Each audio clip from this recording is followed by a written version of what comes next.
에베소서 4장 7절에서 16절까지의 말씀을 다 함께 봉독하시겠습니다.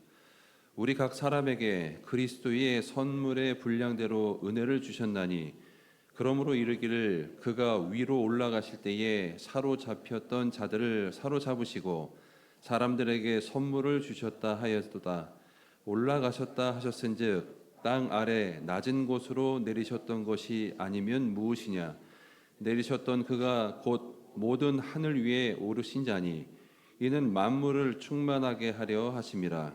그가 어떤 사람은 사도로, 어떤 사람은 선지자로, 어떤 사람은 복음 전하는 자로, 어떤 사람은 목사와 교사로 삼으셨으니 이는 성도를 온전하게 하여 봉사의 일을 하게 하며 그리스도의 몸을 세우려 하심이라.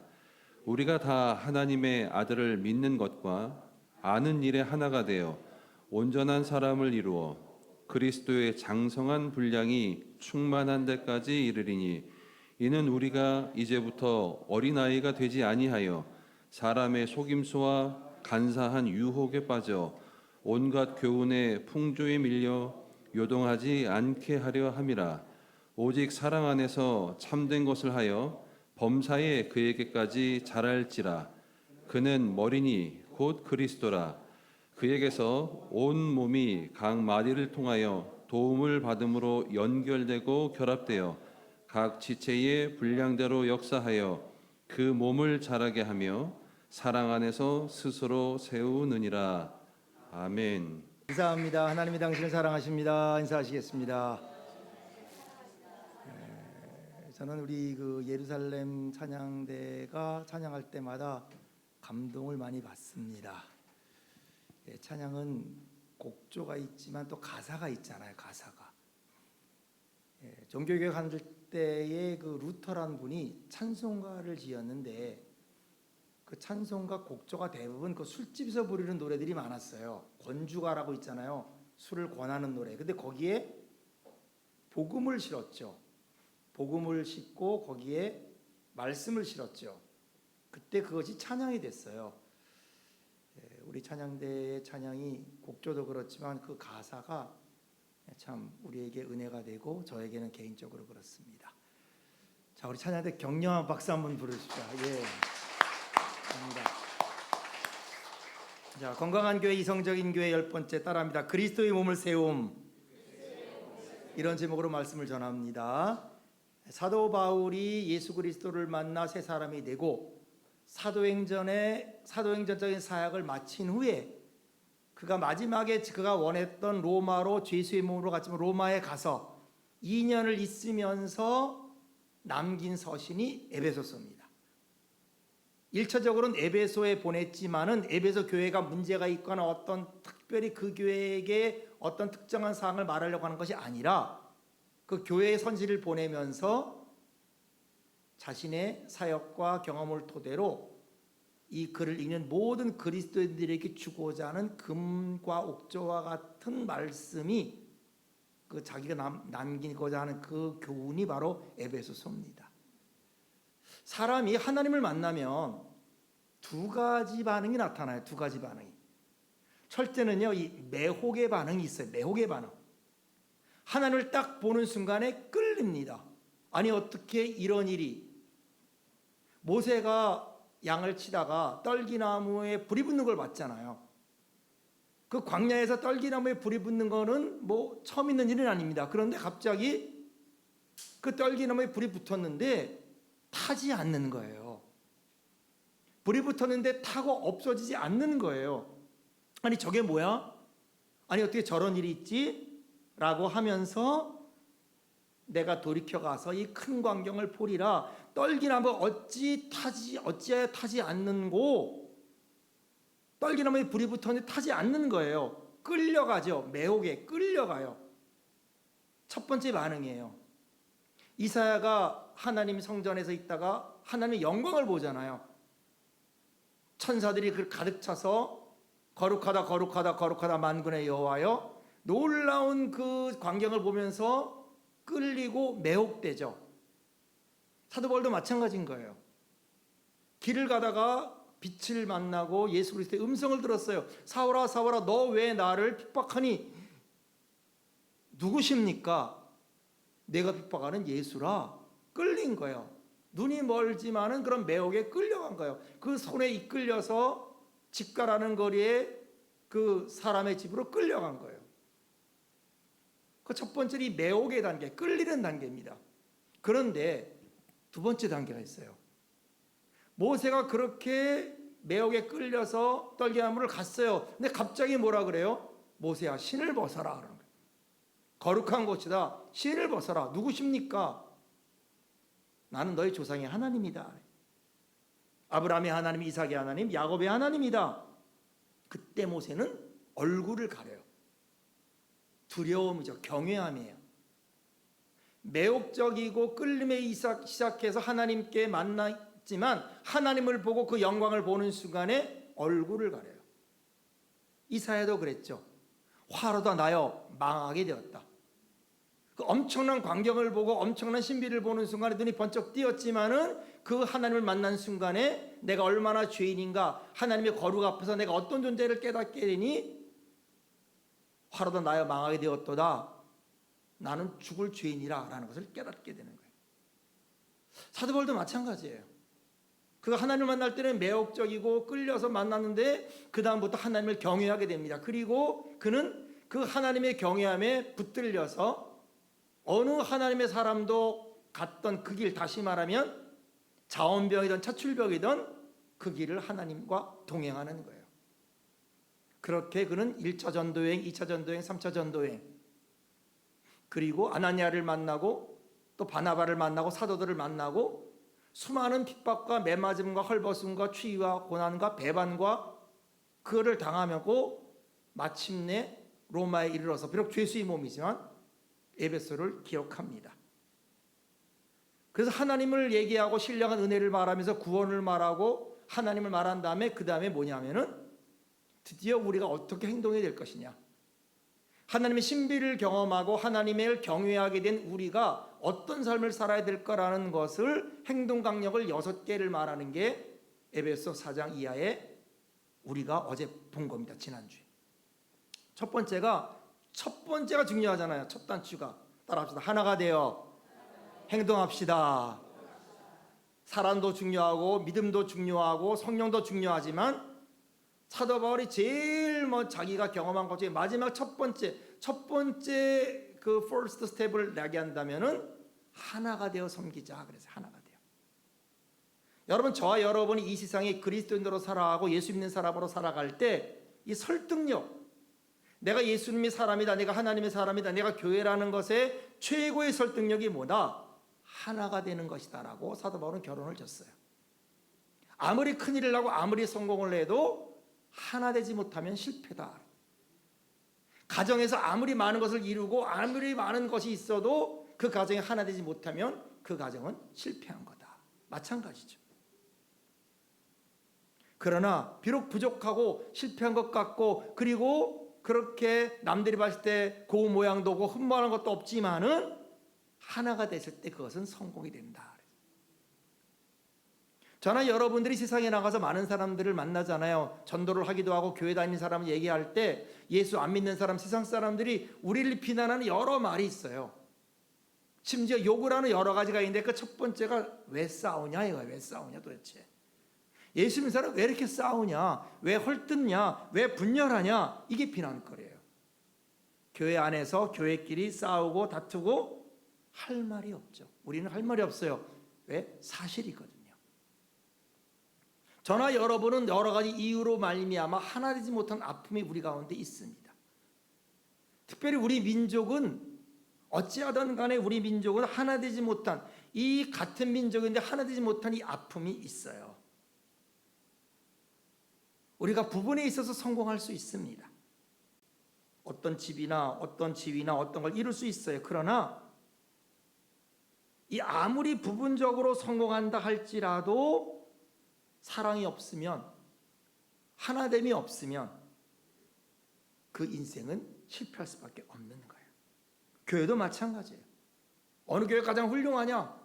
가장 큰 교회냐, 가장 일을 많이 한 교회냐, 가장 선교사를 많이 파송한 교회냐, 하나 그것도 다 어떤 일리가 있고 뜻이 있겠지만은 성도와 성도 사이에 아름다운 교제와 사랑과 일치가 있고, 성도와 목회자와 모두 사이에 사랑과 교제가 일치가 있는 이것이 최고다라고 에베소를 통해서 사도 바울은 강조하고 있습니다. 이 하나 되는 방법이 지난주에 말했어요. 세 가지에서 첫째는 겸손이었어요. 겸손. 두 번째는 온유였어요. 온유. 세 번째는 인내, 오래 참음이었어요. 이 하나 되는 이유, 겸손과 온유의 인내로 하나 됩니다. 왜 그래야 됩니까? 우리는 한 몸입니다. 한 성령 안에 있습니다. 한 침례를 받았습니다. 한 그리스도를 섬깁니다. 한 하나님을 섬기기 때문에 그렇다고 말했습니다. 창세기 13장에 아브라함의 이야기가 있습니다. 아브라함과 롯이 문제가 생겼습니다.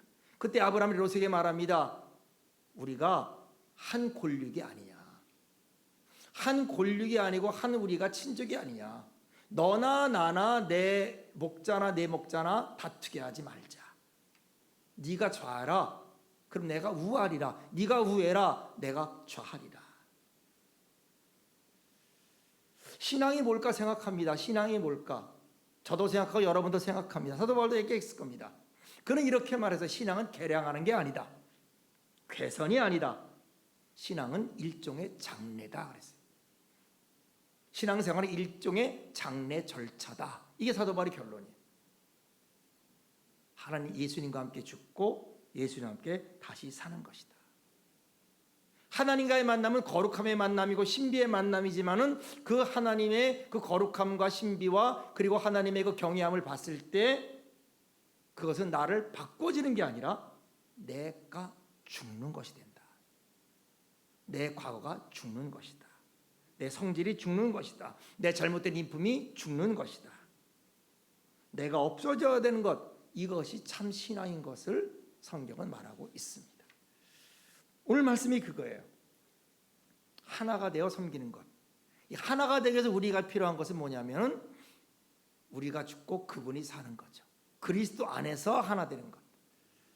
그런데 오늘 재밌는 말씀이 있어요. 이렇게 교회가 하나 되어 주님을 섬기는 것이 최대의 그리스도인의 강령의 교회 강령인데 이 하나 되는 방법이 뭐냐? 하나님 우리를 하나 되게 하는 방법이 뭐냐 했더니 재밌는 말씀이 있어요. 7절인데 한번 같이 읽어봅니다. 시작. 우리 각 사람에게 그리스도의 선물의 분량대로 은혜를 주셨나니. 아니 하나 되는 방법이 뭐냐? 그랬더니 하나님은 사람을 다르게 만드는 것이다.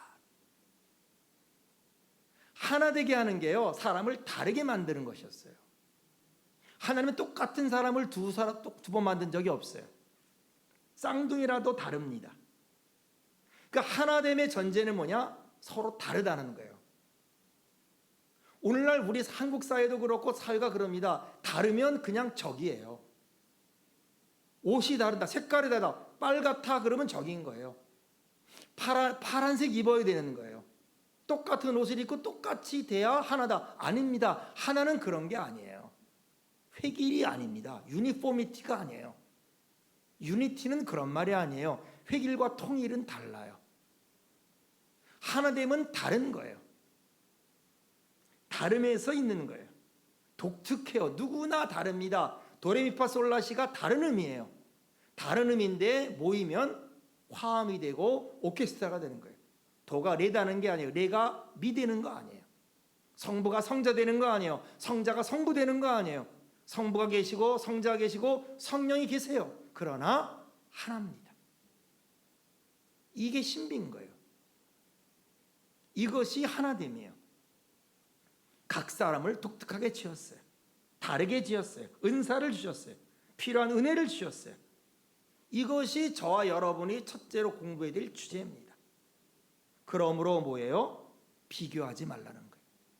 마귀의 역사는요, 비교하는 거예요. 마귀의 역사는. 하나님이 우리가 비교의 존재가 아니라 독특하게 지었는데 마귀는 그렇기 때문에 이 창조의 역사를 거스리는 것이기 때문에 마귀는 우리를 비교하게 해요.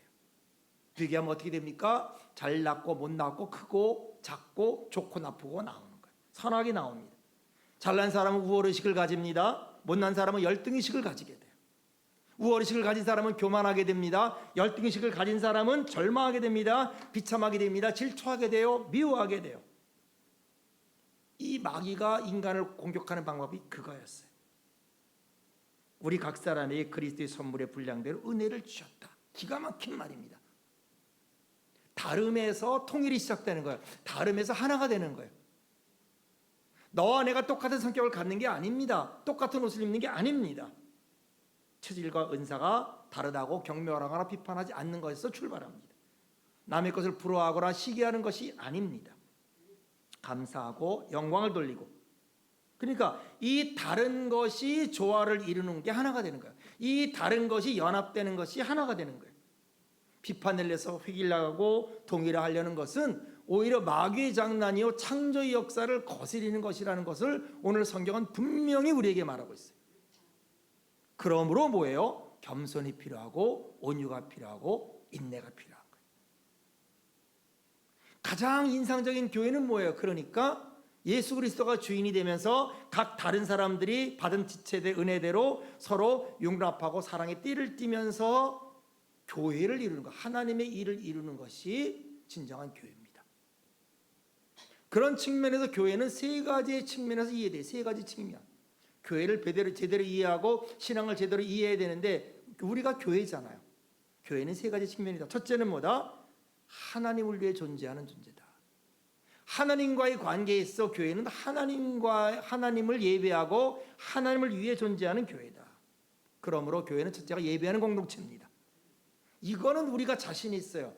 이거는 2000년 교회사에서 가장 강조된 부분이에요. 그러므로 여러분 교회에서 가장 아름다운 건물이 뭐죠? 예배당이에요. 교육관도 있고 성교관도 있고 뭐 여러 가지 있지만 가장 심려를 기울이고 가장 웅장하고 아름답게 짓는 건물은 뭐냐? 예배당이에요. 왜? 하나님께 예배하는 곳이다 이 말이에요. 우리 여기 교회, 우리 금옥교회에서 가장 아름다운 곳이 여기 아니겠습니까? 바닥이 다르잖아요. 원목이고 여기는 벌써 다르잖아요. 꽃이 있고, 예? 화분이 있고, 뭔가 다르잖아요.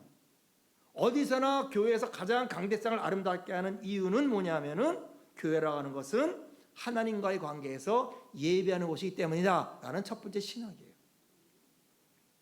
두 번째는 그러나 교회는 이것만이 아니다.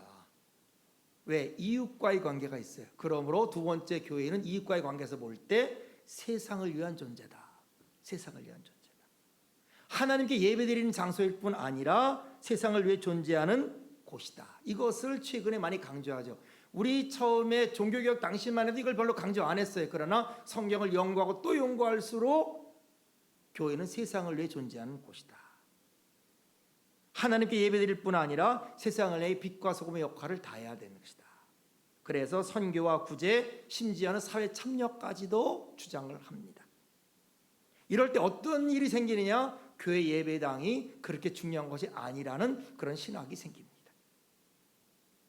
교회에서 예배가 중요할 때들은 교회당, 교회 건물을 중요하다면은 교회 두 번째 교회가 세상을 위해 존재한다는 것을 알 때 이 교회 건물에 대해 교회 예배당 건물이 그렇게 중요하지 않다는 새로운 신학이 발전한 거죠.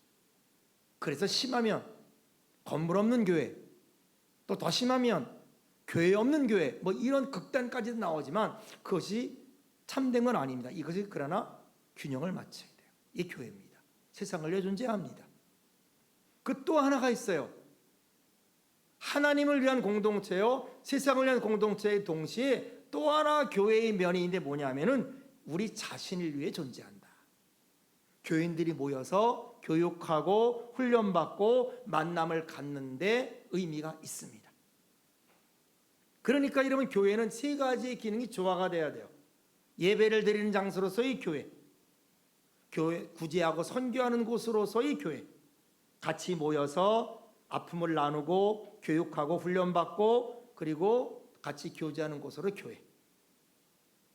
이러한 교회, 이러한 모습을 감당하기 위해서 하나됨을 이루어야 되는데 이 하나됨을 이루기 위해서 오늘 성경은 여러 가지 말씀을 합니다. 이게 11절이에요. 이렇게 말합니다. 그가 하나님이죠. 어떤 사람은 사도로, 어떤 사람은 선지자로, 어떤 사람은 복음 전하는 자로, 어떤 사람은 목사와 교사로 삼으셨다. 하나님은 이런 교회가 하나님을 예배하고 세상을 위하고 교회 자체를 위하기 위해서 교회 여러 사람을 세웠어요. 사도를 세우고 선지자 말씀을 가르치고 예언하는 사람을 세웠고 복음 전도자 선교사 같은 사람을 세웠고 목사와 교사를 세웠습니다. 그 이유는 무엇이냐? 그거를 세우는 이유는 뭐냐? 바로 12절인데 이는 성도를 온전하게 하여 봉사일을 하게 하며 그리스도의 몸을 세우게 하려 함이라. 온전하게 한다. 성도를 온전하게 한다. 봉사일을 하게 한다. 그리스도의 몸을 세운다. 그리하여 하나님을 위하고 이웃을 위하고 세상을 위해서 예배하는 공동체요, 선교 구제하는 공동체요, 훈련하며 사역을 갖는 아름다운 공동체로 이 세상에 존재하도록 하나님이 우리를 세우셨다. 이것이 사도 바울이 예수 그리스도를 만나고 수많은 사역을 하고 수많은 많은 것을 경험하면서 우리에게 남긴 유산입니다.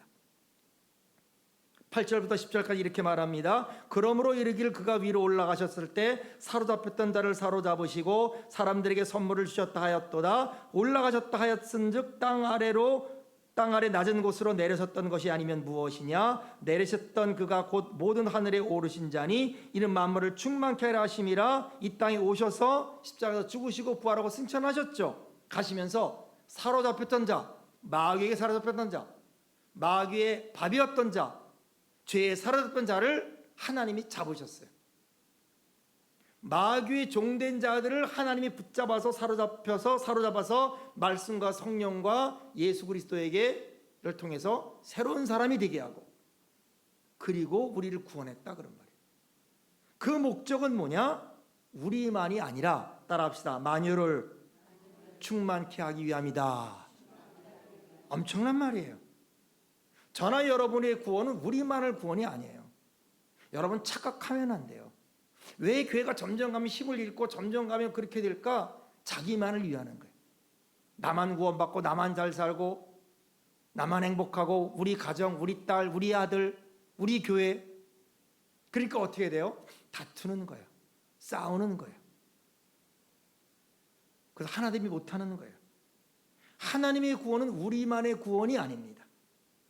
만유를 충만케 한다. 모든 피조세계를 충만케 한다. 그러므로 여러분, 신령한 삶을 살다는 게 뭡니까?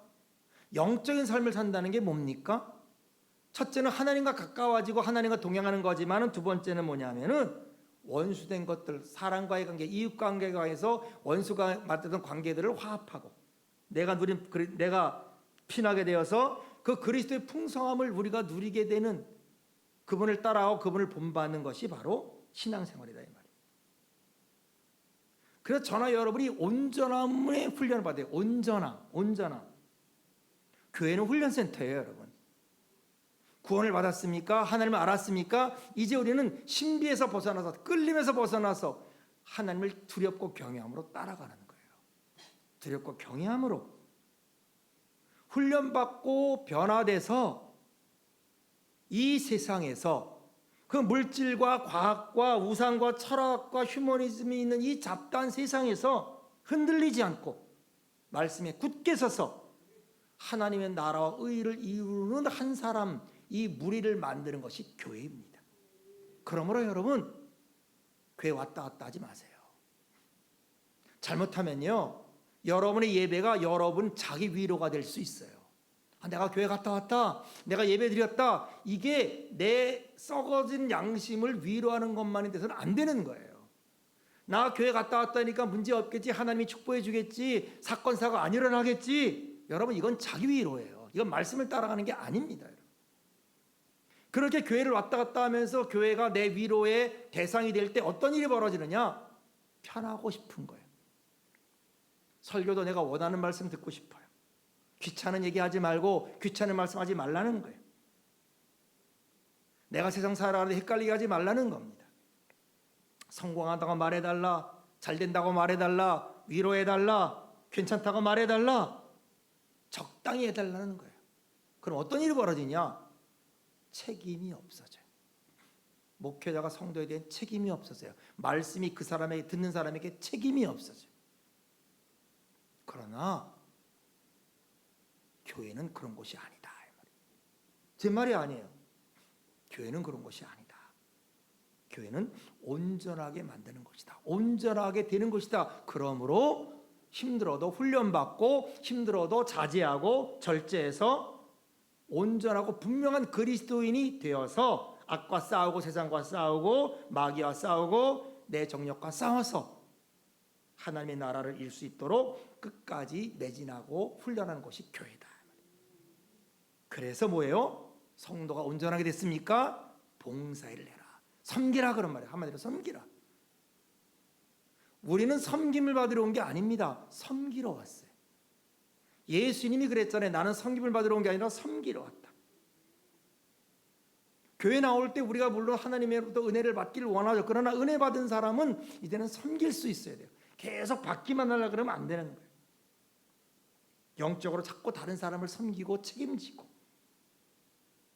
그러니까 여러분, 저는 여러분에게 우리 금옥교회가 여러분들이 그냥 교회인의 한 사람 이걸 원하지 않아요. 단순히 예배드리는 한 사람 이렇게 되기를 원하지 않아요. 저도 여러분도 저도 그냥 설교 하나 하는 목사, 주일날 한번 여러분에게 설교하고 끝나는 목사 그렇게 되고 싶지 않고, 여러분도 주일날 한번 예배드리고 설교 한번 듣는 교인 중에 한 사람, 저는 그런 사람 원하지 않아요. 그런 목회자 되고 싶지 않고 그런 교회 되고 싶지 않은 거예요. 그리스도의 살아있는 몸, 살아있는 지체, 그리스도의 몸을 이루는 한 지체인 거예요. 오늘 13절에 뭐라 그럽니까? 우리가 다 하나님의 아들을 믿는 것과 아는 일에 하나가 되어 온전한 사람을 이루어 그리스도의 장성한 분량이 충만한 데까지 이르라 라고 권면하잖아요. 엄청난 말입니다.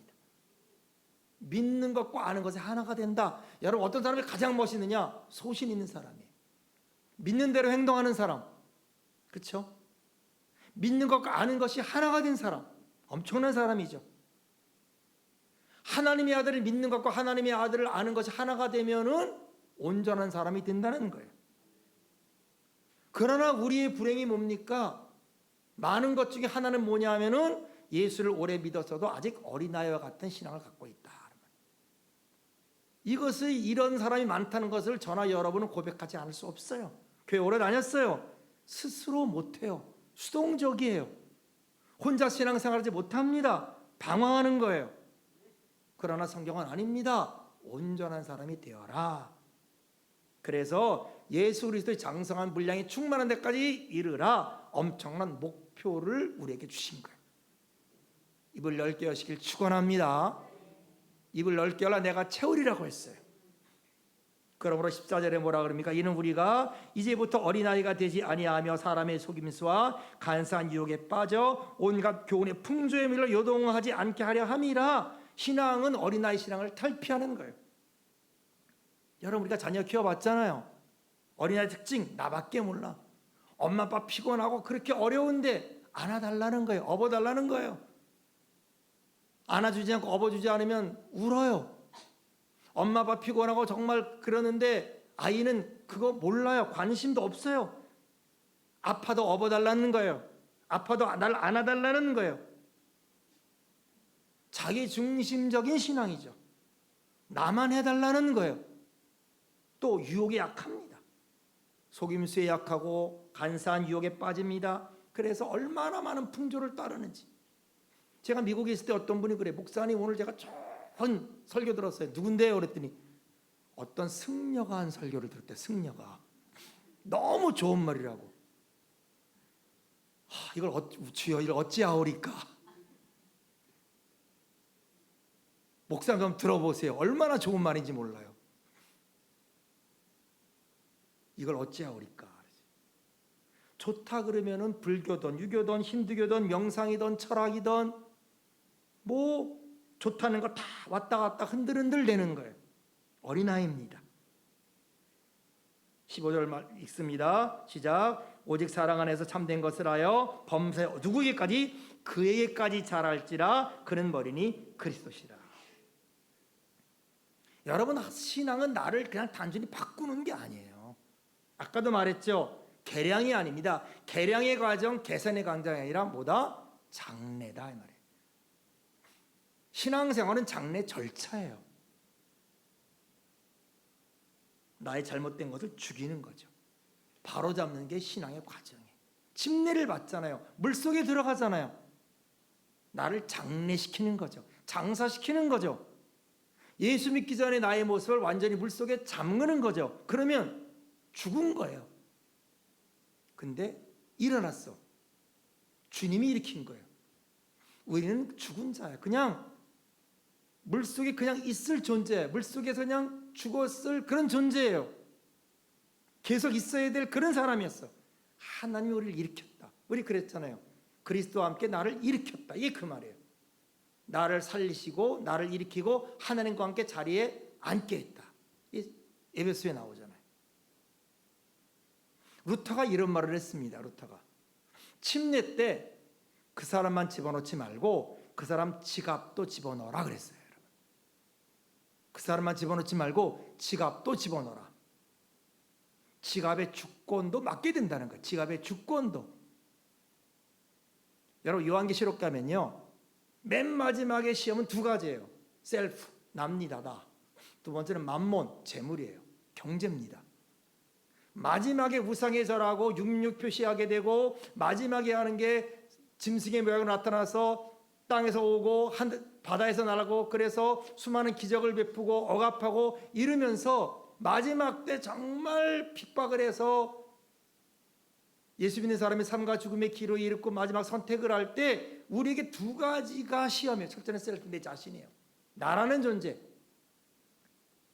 내가 안 죽는 거죠. 내가 살고자 하는 거죠. 두 번째는 지갑이에요. 지갑. 돈이에요. 돈이 있으면 산다 이 말이에요. 돈만 있으면 된다는 거예요. 그래서 그 경제 때문에 표를 받게 된다 이 말이에요. 그래서 뭐라 그래요? 주님, 내가 마음은 원이로되 육신이 약합니다. 아시죠? 주님 뭐라 그래요? 아니 그럽니다. 나 몰라 그래요. 착각하지 마세요. 이게 요한계시록 13장이에요. 우리는 그래요. 주님, 내가 마음은 주님을 사랑하는데 내가 몸이 약하고 육신이 약해서 내가 하나님 이렇게 한 줄로 주님 아시죠? 그럼 주님 아니 나 몰라 그러세요. 주님이 그래요. 나는 너를 모른다 그래요. 신앙생활하는 것은 나를 바꾸는 과정도 포함되겠지만은 뭡니까? 순간순간 죽여야 돼요. 그래서 루터가 그랬어요. 나는 맡기고 지갑은 안 맡기더라 이 말이에요. 그러니까 그 사람 지갑까지 침례받게 하라. 이게 제 말이 아니에요. 나를 청산하고 새롭게 되는 거예요. 그러므로 뭐예요? 겸손이요, 온유요, 그리고 오래 참음입니다. 예수님을 중심으로 각 지체의 분량대로 역사해서 그 몸을 자라게 하며 사랑 안에서 스스로 세운다. 여러분, 우리가 말씀을 따라가게 되길 축원합니다. 저나 여러분이나 죄를 짓고 부족하고 실수를 하지만 우리는 서로 다른 존재예요. 그 사람을 나와 같이 하려고 그러지 마세요. 그 사람을 나와 맞게 바꾸려고 그러지 마세요. 다르지만 연합하는 거예요. 다름을 인정하는 거예요. 다름을 지워주는 거예요. A, B, C, D 그랬죠. A, accept. B, believe, 받아주는 거. 믿는 것. C, care. D, desire. 지금은 그렇지만 다 나중은 날 것이다. desire. E는 뭐예요? 마지막. erase. 지워주는 거예요. 다르다고 비판한 게 아니라 인정하고 용납하고 수용하면 지금은 유치하지만 지금은 연약해도 하나님의 위대한 일꾼이 될 줄로 믿습니다. 기도합니다. 하나님 아버지, 에베소 4장 말씀을 통해서 우리에게 주는 말씀을 듣습니다. 사도 바울을 통해서 우리에게 주신 하나님 말씀을 듣습니다. 주님이 주시는 교회, 주님이 주시는 성도 이상을 우리가 잘 감당하게 하여 주옵소서. 예수님 닮게 하여 주시고 그리스도를 닮아가는 그 궁극적인 목표, 그 궁극적인 여정에서 우리가 승리하게 하여 주옵소서. 하나님, 장례 절차가 포함됨을 잊지 말게 하여 주옵소서. 그러므로 우리는 겸손할 수밖에 없고, 그러니 우리는 온유할 수밖에 없고, 그러니 우리는 회개할 수밖에 없고, 그래서 우리가 하나님이 원하고 기뻐하는 일들을 하게 되는 하나님 교회 이루어져 가게 하여 주옵소서. 주님 오셔서 좌정하여 주시고 다스려 주시고 인도하여 주시고 고쳐 주옵소서. 예수님의 이름으로 감사하며 기도합나이다. 아멘.